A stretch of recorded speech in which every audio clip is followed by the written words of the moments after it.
Hello and welcome to episode 12 of the All About Ability podcast. I hope you've all had a good week. I've been really looking forward to this one with Jessica McCaskill, the undisputed welterweight and unified super lightweight champion of the world. This podcast is sponsored by Kyle Financial, specialists in mortgages and protecting your family's finances. Whether you're looking for the best mortgage for you or want to make sure you and your family aren't struggling if you are seriously ill or pass away, call Kyle Financial on 0141 447 0290 or email advice@kylefinancial.co.uk for more information. Her story is something that I've never heard before. Once homeless to becoming a world boxing champion in the most dramatic circumstances. It was really incredible to get to know her and speak to her. You can tell she really is a true champion in and out of the boxing ring. So I hope you enjoy this one. Okay, so we are with Jessica McCaskill, the undisputed welterweight world champion. How does it feel to hear that? It's good. It's good. I feel like it's still it's kind of crazy. I mean, I'm just me, but when you add such a big title to it, it's kind of it's fun to hear.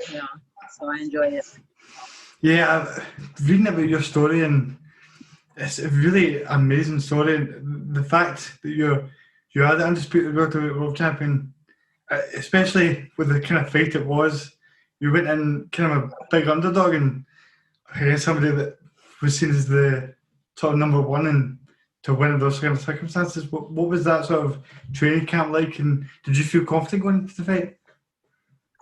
Well, of course, the training camp was a little crazy because the fight was originally scheduled for April 17th, and then it got extended due to the pandemic. So that was definitely in our favor. We were able to work a little harder on a few more things, and just, as long as we had, our mental in the right place and didn't really worry about that, we were good. Because there was a portion of time where we didn't know what was going to happen and when the rescheduled bout was going to happen. So we just focused on training and we waited to hear back. And so training it gets a little bit more intense. The structure changes a little bit every fight.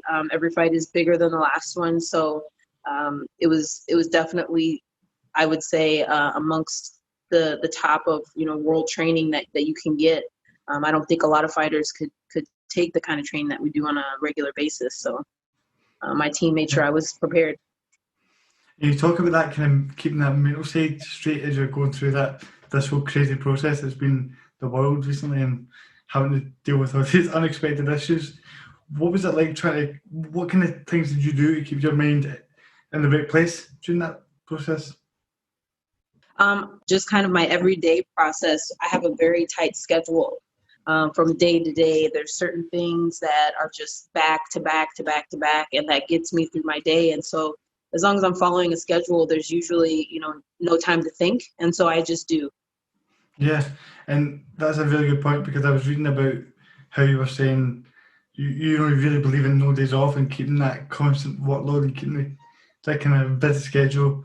And for me, it really struck a chord, because recently I've sort of got into the same routine where I feel as though as long as I'm continuously doing something, my mind's always sharp and I'm always ready to go. What does that routine look like, and how do you kind of keep that balance to make sure you're not too burnt out come fight time? I have strength and conditioning 4 times a week. We spar 3 times a week. And every day outside of strength and conditioning and outside of sparring, there are 2 workouts. I have to be at work at 6 a.m. So I'm up at 3:30 pretty much every Monday through Friday. And so we get a workout in before I clock in for work. And then sometime during work, I get another run in. After work, we're working out. And then I come home to my dogs and try to get anything around the house I need done. And then I'm in bed by like 9:30, and then it starts all over. I really leave a lot of my regimen and my schedule in the hands of my coaches, because they can see from the outside how I'm performing and if I need a break or if we need to change things up. and I just let them control what I do. You know, I have enough on my plate as it is, and you know, I pay good money for the trainers that I have and things like that. Rick Ramos, he takes care of everything from my strength and conditioning coaches to my sparring partners. He handles it all, and so I don't have to worry about that part. And how strong is that bond between you and your coaches? Like, given the nature of the relationship and how much work they put in to help you, is it because to get to that kind of level, like you say, with the amount of work you put in, how important is having a good coach like that? It's super important because if you think about it, you can't play boxing, and you have to be able to trust this person with your life. And I trust Rick is one of my best friends, and I do trust him with my life, and I trust his word. And a lot of times with boxing, you're the only person in the ring, and then you have to trust what other people are seeing on the outside of the ring. So that level of trust has to be there, because there's going to be times when you don't see it, and you just have to trust what they're saying. Yeah, and when you talk about your routine and how you finding that balance and the amount of effort you put in it requires so much discipline and work ethic that you've clearly got. And it makes me think about your kind of upbringing and how you've got that kind of strong mentality, because on this podcast I've spoken about overcoming my kind of mental health issues through being in the wheelchair and how I seen myself and things like that. And then reading your story about being homeless and all the things you had to go through and to be where you are now. Talk to us a little bit about that experience and how you managed to overcome those kind of issues.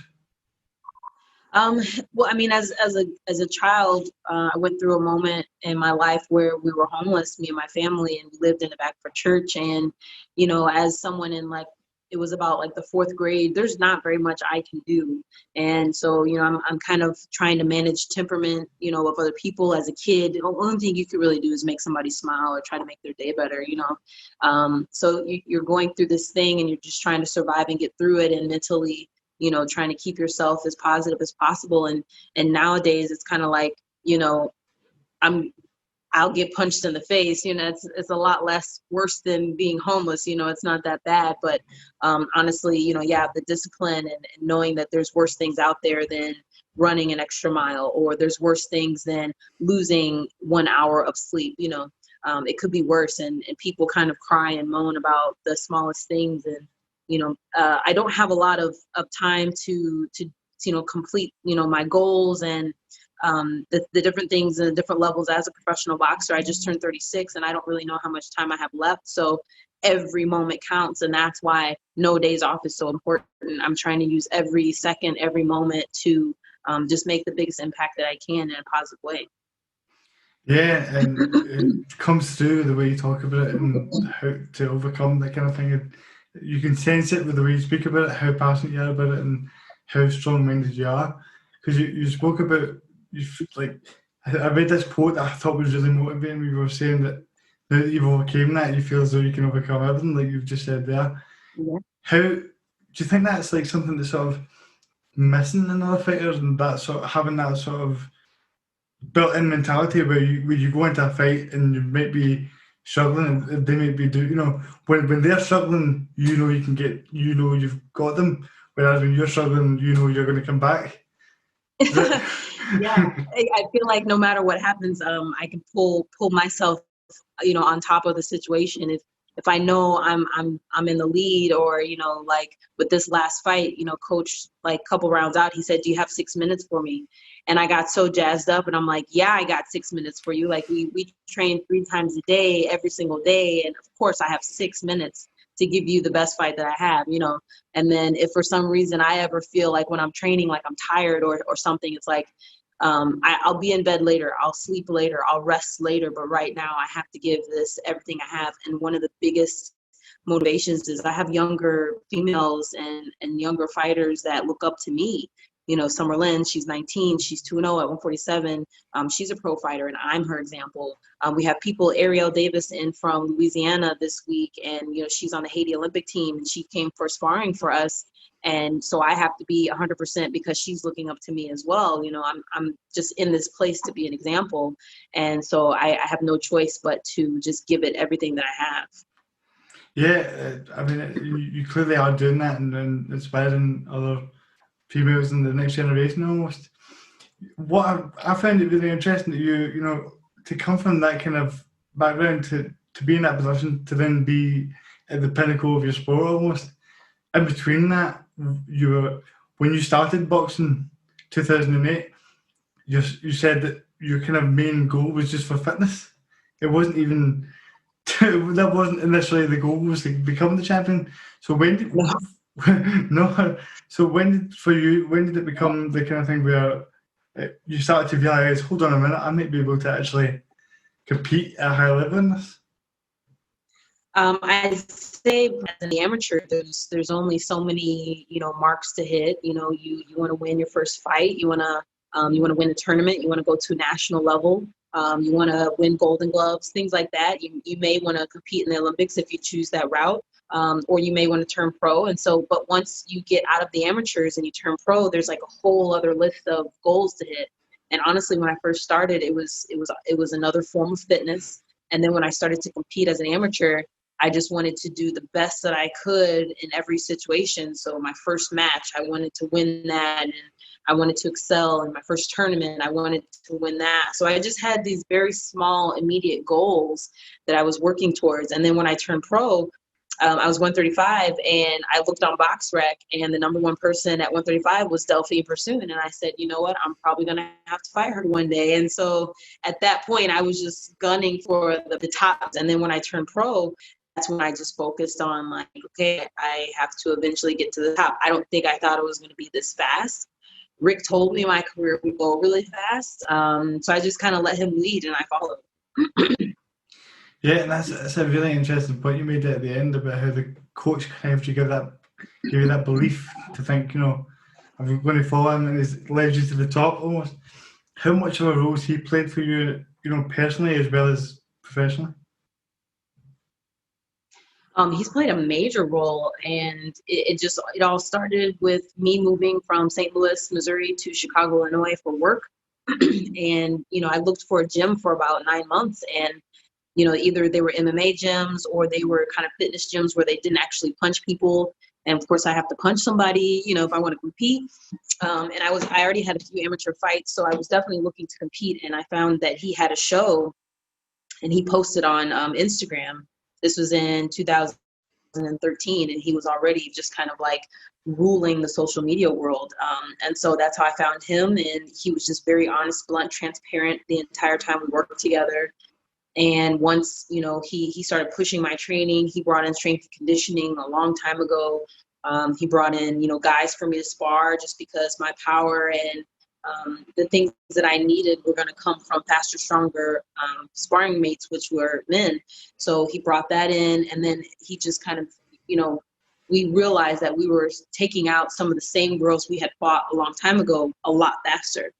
And so he said, I think it's time we turn pro. And I went with it. And, like I said, he leads, I follow, we trust each other. He's very transparent, and we've gotten pretty far with that trust. Yeah. Well, you can tell you're now at the top. You've now got that target in your back, kind of. Yeah. To have this fight going in as like the underdog, you moved up a weight class. Now, a lot of people talk about the difficulty of cutting for a fight like this, or just generally speaking, boxing fights and things like that. When did you make that decision to go, I'm going to go up a weight to challenge for this belt?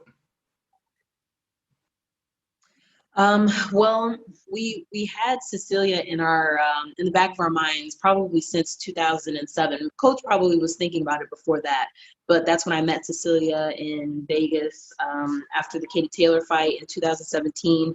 I went to Vegas and saw the Holly Holm and Cyborg MMA match. And then Rick, being the coach and manager that he is, he was networking all the way from Chicago and said, hey, this person's in this seat, this row, go say hello, take a picture. And then he said, hey, Cecilia is here, go meet her, say hello, take a picture. And we went to take a picture together. And that's when, the normal fighting pose, you put your fist up. And I thought maybe I shouldn't put my fist up because I don't want to be able to like measure our hands together, because then she might not want to fight me one day, just in case one day we may fight. So that was 2017. I was thinking, that could come to fruition. And then they asked us to come to a training camp for one of her fights. We denied we said no. And then after that, we were going to be her last HBO fight. And the negotiation was going on, and Eddie Hearn said, come fight for us and just let that offer expire. So we did. And, it was always kind of there. And so I don't think, she's been at 147 for so long, there's no way she was going to come to 140 where I was at. So we just kind of threw that out there. Eddie said, let me see if they'll take it. And they did. Yeah. How different did the weight feel?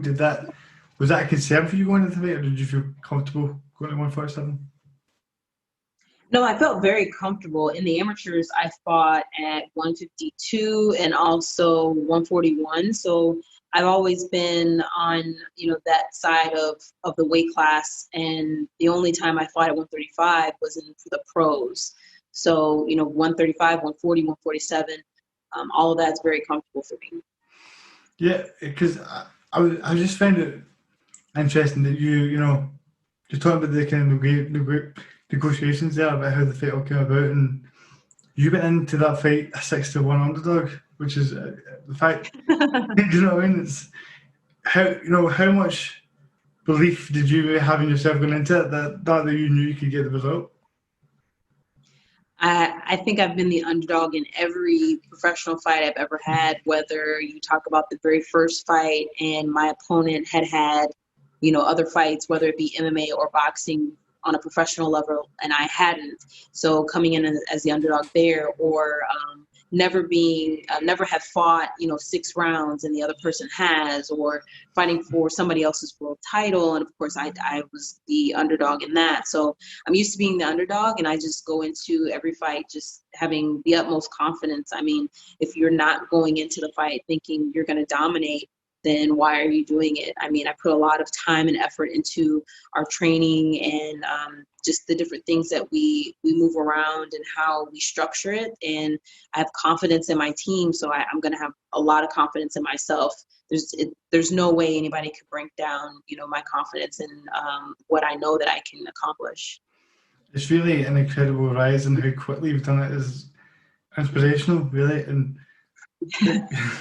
given the kind of your past and what you've been through, then to win the belt, this only happened in August of this year. What's the reaction been like, and how much has your life changed since the belt and having to deal with all this new pressure on you, so to speak?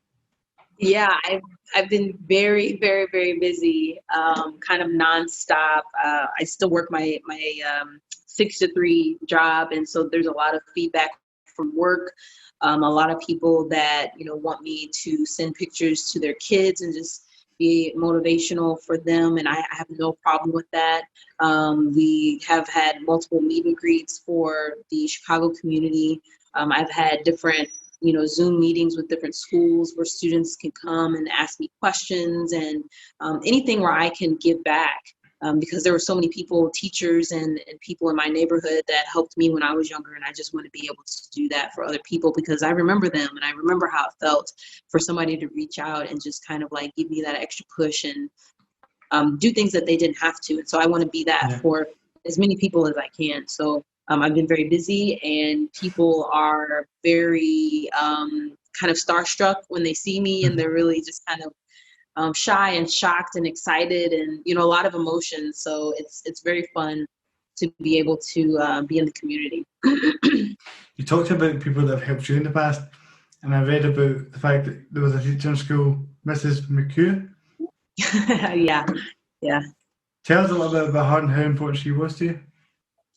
Mrs. McHugh was my 6th grade teacher, and she was probably the first teacher that didn't treat us like children. She talked to us like adults, and we talked about real life kind of things. We lived in a little bit of a rough neighborhood, and so as kids in that kind of situation, you grow up faster anyway, and there's no reason to kind of talk to a child in a very babying kind of manner when there's gun violence or there's drugs in the street. Like, kids need to know what's going on and how to handle themselves. And she just always had like a very positive reinforcement about the way that she came at us and the way that she talked to us.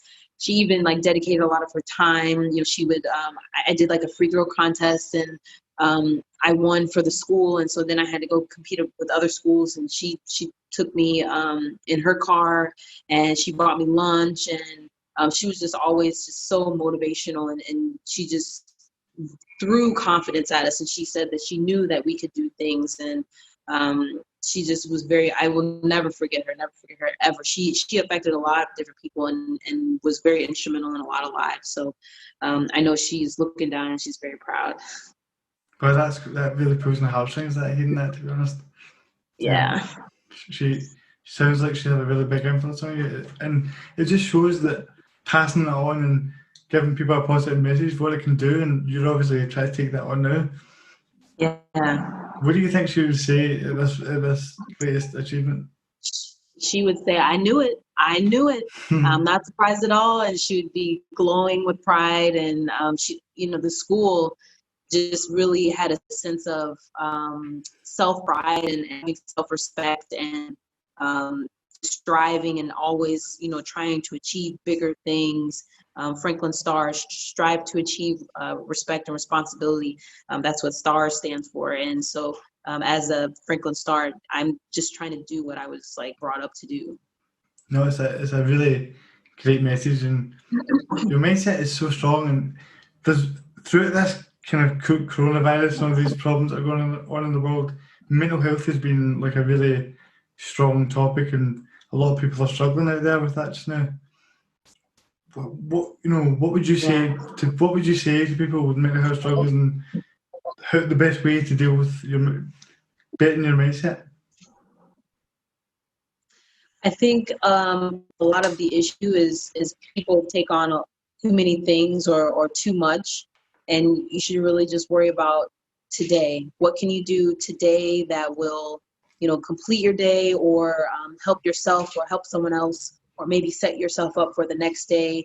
How do you get through the day and feel accomplished? Make a list of things that you can do to just kind of help yourself, or to keep yourself busy, small things, and just do that on a daily basis. I mean, sometimes people get anxiety, over just having too much on their plate, and you can control that. You can control a lot of things, and so worry about the things that you can control. That would be my advice. Yeah, and that's a really big message that we spread here on the podcast. It's all about ability, which is a pun on, not a pun, but on disability, and how throughout my life I was kind of sort of forced to focus on being in a wheelchair and the things I couldn't do. But it's when I started to focus on the things that I could do that was what, really made me start to believe, being in a wheelchair or having any of these problems, like being homeless, you can be homeless and become the undisputed welterweight world champion. Exactly. You got to make those big things just a little bit smaller and a little bit smaller. Like when I did a mini documentary that's on Amazon Prime, Making McCaskill, and I took my coach back to, that small church that we lived in the back of, and the different neighborhoods that we lived in, and everything seemed so small. True, I was a child during most of those times, but it just seemed like going back, I had so much closure because all of those things that seemed to have such a big mark on my life, they were so small now, and I could just, let it go and just kind of forget about it and set my mind on other things. So if you can make some of those things that are really stressing you out or clouding your mind or your judgment smaller, then you'll have a little bit less to worry about. Exactly, and it's really something I really strongly believe in. I think a lot of people fear that idea almost of nobody wants to risk asking the question because they're too scared to hear no rather than the possibility of hearing yes. And that was kind of something I realised through doing this podcast. There's a lot of people that I wanted to have on. I wasn't, I was a bit, how to ask them, or I was a bit tentative. But, the more I get confident with it, the more people are more excited to it, and for you, in terms of having, what is, a lot of people are really kind of afraid to go and achieve those kind of things. From your kind of position and where you were, was it, how did that, did you just go for it and if I can go, I'm going to give everything I've got here and nothing scares me? And how did that kind of develop as you went on? One of the things that I put on my autograph is dare to be great. I mean, it's very easy to just like sit on the couch or sleep in or, not do anything, not even leave the house that day. It's so easy to do those things. And like you mentioned before, sometimes people just do the easy thing so that they don't have to hear no or be disappointed in a fail. And I think I've just seen, that so many great things can come out of the other side of a little bit of effort, or, you learn so much when you put in effort. You even learn a lot of things when you hear no or when you do fail. And the second effort, the third effort, that's when the magic starts to come out. And it's just it's almost kind of addicting. Like, when you have that success, it's like, okay, I want to do that again, like say the first time I started sparring and you're all over the place. You're like a baby deer. You can't get your punches off and your legs are all crazy. But the first time you actually land a punch, that's success. And then you want to do something else. And the first time you block a punch, the first time you move your head and slip punch, those kind of things, the success is addictive. And I feel like that's a healthy addiction to have, it's just every little thing that I did, I put everything I had into it. And there were a lot of times when I was frustrated or when I couldn't understand what my coach was trying to say for one reason or another. And then just one day it would click and then I would be able to do it. And so you're going to have frustrating moments and you're going to hear no, and you should almost expect it and just be ready to figure out another way to figure it out. And that's probably the best thing that I know how to do is I know how to get things done. And I have a plan A, B, C, and D. And having those plans, that means you're okay with plan A failing. You're okay with plan B not working out, but plan C might be the one that's like jackpot, and it's going to be worth it. So it does take a little bit of extra effort and a little bit of mental strength, and it's worth it. That's basically what the thing is. It's worth it. Yeah. I mean, like I said, it comes back to what we said before about knowing you've been through all that and knowing that nothing can really stop you. And I believe that the harder the things you overcome, the stronger your mind becomes. And you're obviously a prime example of that. Yeah. And so, yeah, I feel like that's definitely the case. I mean, and that's some of the things I try to share with some of the girls here. I mean, they're 19. They haven't even messed up as half as much as I have in my life, and so you try to prepare them, but you have to let them experience it on themselves. And it does start to click. It might click off of failure, it might click off of a success, but you have to do something and then you'll learn. Yeah, so when you talk about talking to the other girls and teaching them from a young age and trying to share your knowledge, what are the kind of main pointers for you to pass on to them in terms of not so much from a boxing skill level, but more so the mentality and the work ethic which required to get to the top? A lot of it is leading by example. We all do pretty much the same workouts. So when I'm up at the gym at 4:45 in the morning, they're there too. So as long as I'm showing up, then they just see it. They know Jessica's going to be there, so I'm going to be there. Or if I have a fight and it's in Chicago, they see me going to the interviews. They see me having like the public workout. They see how busy I am, and so they'll say like, is there anything I can do? I'm gonna go pick up a case of water. They already see me working, and so they try to kind of match that. I definitely try to always stay ahead of everybody else and make them chase the effort and make them chase the work ethic, and they do. And so sometimes it's not even like a conversation that we have. It's just they see it and then they try to match it. And there's such a powerful message that, because I found that when you try and convince someone with your words and not follow through with action, it doesn't have the same impact. Mm-hmm. Exactly. And leading by example is the thing that really is the thing that will inspire other boxers and other people to follow you. But when you look at women's boxing, a lot's been made of like equality and pay and things like that over, in sport right now. When you look at the level of how everything's kind of, how do you see the level of the future of women's boxing, and do you think it should be getting more coverage than it gets? Well, I think this year was a really big step just because there were a lot of great female fights that kept the boxing entertainment going. And so I think that we've set a really good precedent. And, the month after month, there was, headliners and just really great female fights. So I think going forward, that'll be something that is looked for more, not only from the fans, but from the female fighters. They're going to be looking to be put on cards and multiple female fights on cards. And I think this year was a really good step towards that. Yeah, the standard of women's boxing is getting to the level now where you're watching every fight, and I'm blown away by every fight that I'm watching. And you can see that. You can see that there's a real hunger to say, we're here and we want you to see that. Yeah, for sure. Is there any particular people that you're looking at just now and you go, they're going to be one of the best? There's so many people right now that are standing very strong. You have Natasha Jonas and Terry Harper. I think Delphine's looking to go back down to a lighter weight, but of course she's, a great fighter as well. You got myself and Cecilia going for a rematch next year. So you just have a lot of people, a lot of big names, a lot of headliners, and there's people that are coming up. There's a lot of girls that are getting signed now.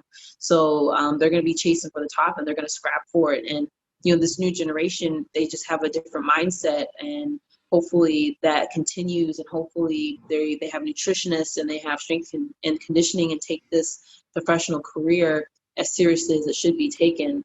Like I said before, you can't play boxing. And so we're really putting a lot of health and things on the line. So hopefully this new generation of females that's coming in and getting signed, pushes it to the next level. Yeah, and you talked about how that mindset just seems different for the new generation coming up. And there seems to be a real excitement about women's boxing that we're starting to really see what's always been there, but they've just never really been given the chance to have these different kind of areas of nutrition and coaching. And I think how important is the kind of upping of the standard of coaching for the rise of women's boxing as well?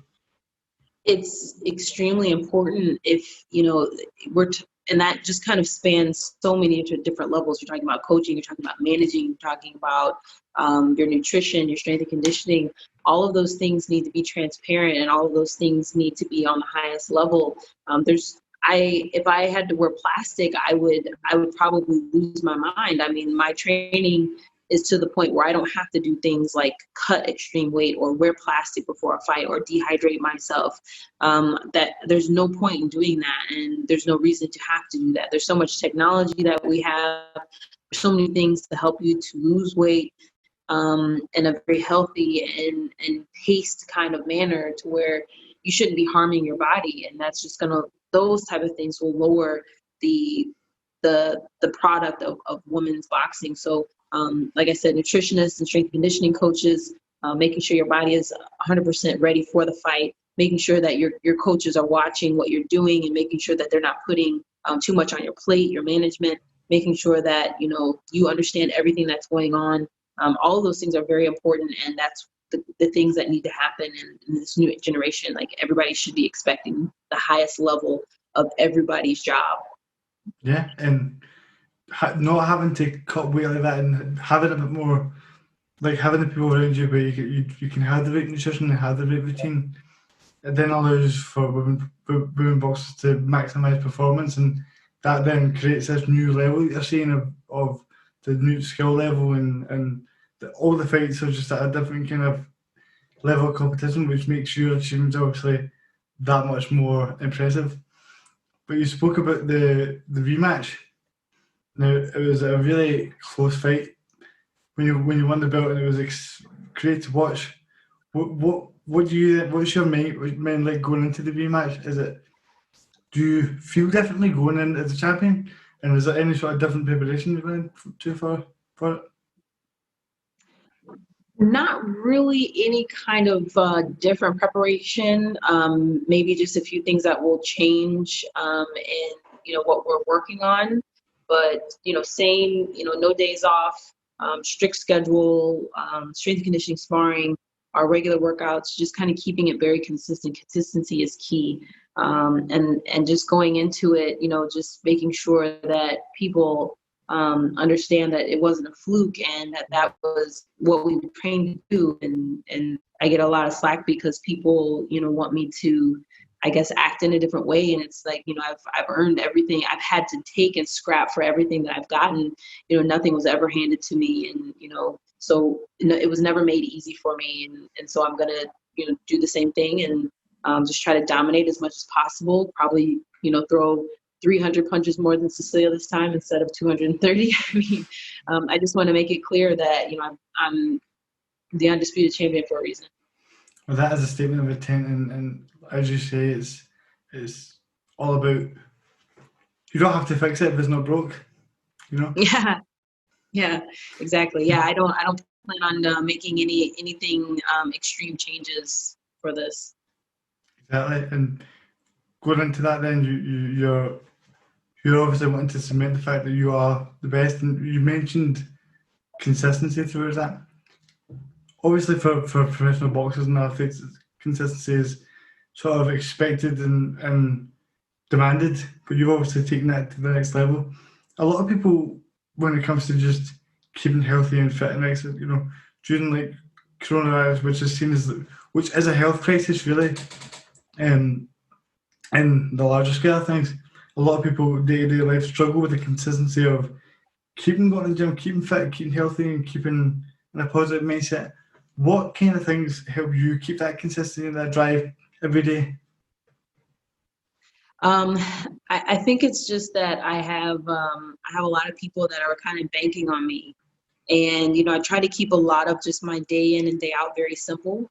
I have a lot on my plate, but it's simplified down to as simple as possible. I'm really only at my house and at the gym on a regular basis.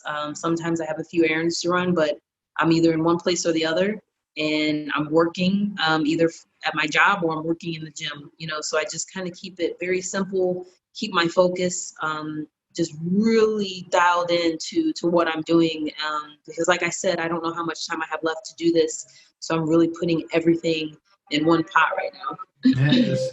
And again, it's really inspiring to hear that. But you hear the phrase a lot, like in boxers and fighters, they say, they're really great in the gym. They win a lot in the gym, but it comes to kind of game time, the bright lights and things become a bit too much and they never really perform. But they come back to the gym and they're an animal again. Is that, what is the pressure like? What is the difference like when you're going into a world title fight against somebody that's undefeated and seen as one of the best, and you're going in, people aren't expecting much, and you can do it. But what is that kind of, what's the difference like, and why do some people struggle with that, and what is the difference between struggling with it and being successful with it? I think what it is for other people is that, they look at all of those different elements. They look at the undefeated record or how many wins are behind that record, the title of that person. When I look at, a couple rounds of tape and I'm like, oh, there's a lot of mistakes here. There's a lot of openness about shifting your focus towards other things. And when you focus on somebody's title or how many belts they have, that's when you're thrown off of your game. There can be something as simple as, there's some people who have like lucky socks or something like that. And so they're like, as long as I have my lucky socks, I'm good. And then they lose their lucky socks and their focus is only on their lucky socks and everything else goes down the drain. I'm not focused on anything except for executing what I have to do in the ring and, just keep it very simple and just go. I focus is really important and mindset of not letting anything get in and mess with your head. It's a really good point you make about focus and how that whole thing about having those things that you think are maybe lucky going into a fight, or you need them because they're going to do this, that. But having that kind of focus, is that something that really sort of helps you going into a fight, in the sense of that you're going in there, you got a game plan and you're going to execute it, and then give us an example of you're in a fight, you get a game plan and something's went wrong and you've had to adapt in the middle of the fight to then go on and make sure you can stay in it? Well, I would say I had a fight before where, we prepared. That was probably the one fight where I watched tape. I can't remember the name of the girl that I fought, and it was my first 8-rounder. And this girl had this like triple jab that she would do, and while boxing her, like I waited for it and I waited for it and it never came. And then I found myself doing it. And it was like I was focused on, this one thing that she was doing in these other fights. And I just had to like change my game plan and just like go for it and stop waiting for it to counter it, or stop waiting for it so that I can move around it and just go forward and be offensive no matter what came at me. So that's an example of being stuck, and focused on the wrong thing. But I think that, once there's so many times here in the gym or different things that coach will do to make sure that you're not like stuck. So sometimes we'll have time to warm up. Sometimes he'll be like, hey, hop in the ring. And so we're, more or less cold, because there's times in a fight they'll say, hey, you're up next. During the fight in Oklahoma, they almost changed our fight to fight a fight before ours. And so we would have been, going on probably like a half hour before we were scheduled to. And, I was ready for that. I started warming up as soon as I got into, the locker room, everything is, if my shoe fell apart, I wouldn't even be concerned, because I'm just prepared for anything to happen, and I just won't let it shake, me going in there and dominating. And I guess that's the difference between a good fighter and a great fighter, is having that ability to adapt and knowing that you can change the game plan. Because you can see in fights where somebody goes in and they've got a specific idea of what they want to do and all these kind of things, but it doesn't go to plan. See, I was quite curious, because obviously you've been in boxing for a long time and you're now at the pinnacle of your weight. But watching, for example, Mayweather against somebody like McGregor, what did you think about something like that? Did you think it was, because there was a lot of people that were like, this is quite insulting in a way, having the best boxer arguably of all time fighting a guy that's never had a professional boxing fight. How did that feel to you watching that as a professional boxer? That I would compare that a lot with the second Andy Ruiz fight. Anthony Joshua was very disciplined in that fight. He didn't brawl. He stayed on the bike and he jabbed and he moved, and that's how he won that fight. And Mayweather just sticking. There were a lot of crazy things that happened. Hammer fists and things that don't belong in boxing with Mayweather and McGregor. And Mayweather stayed focused, and he was very disciplined. So that's kind of what I got from those two fights, is there's going to be times when you want to change up the game plan and you want to do something outside of what it should be, and sometimes you have to stay so disciplined to the game plan, because if you get brought into a scrap and this person is heavier than you are, stronger than you are, you get knocked out. So there's times when you have to be able to adjust, and there's times when you have to stick to the T of exactly what you're supposed to be doing. Yeah, exactly. And it's interesting because from a lot of people that I spoke to, Joshua got quite a bit of criticism from the casual fans the way he approached the fight, because they're thinking, well, why didn't he knock him out? Why didn't he do this? But, Yeah. there's like a lack of understanding as to how technical boxing is, and it's not so easy to just go out there and knock someone out. Yeah, I feel like the fans, there's fans of boxing and there's fans of like knockouts, and there's a lot of fans that won't understand how different things work, or the different behind the scenes kind of things that happen. And there's a lot of people like the announcers, Sergio and the other guy that was announcing my fight.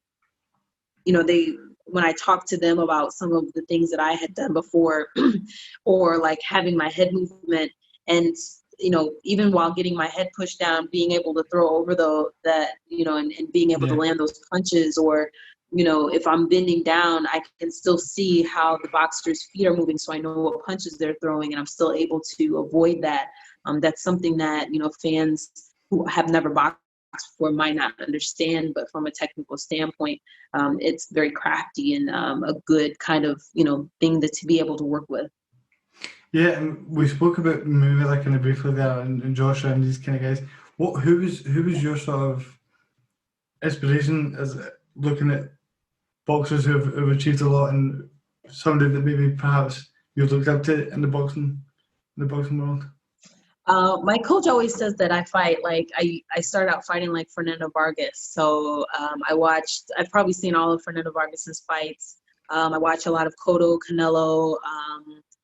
I like their style. Those are the people that I watch when I'm watching tape and, when I'm running on the treadmill and kind of study, a lot of different things. So those are the guys right now. That's really cool. So what's, now that you've kind of got the belt and you're at this position, has your drive kind of diminished in any way? Are you still in that mindset of what's next for you? Maybe potentially long term. What's your sort of vision for your career and what you want to accomplish from now on? I feel like Rick Ramos, trainer and manager, is extremely crafty, and some people say like, hey, you're at the top now, and what's next? Like that's it. And I feel like there's going to be something crazy that he comes up with, like maybe fighting an MMA fighter like Cyborg or Nunez.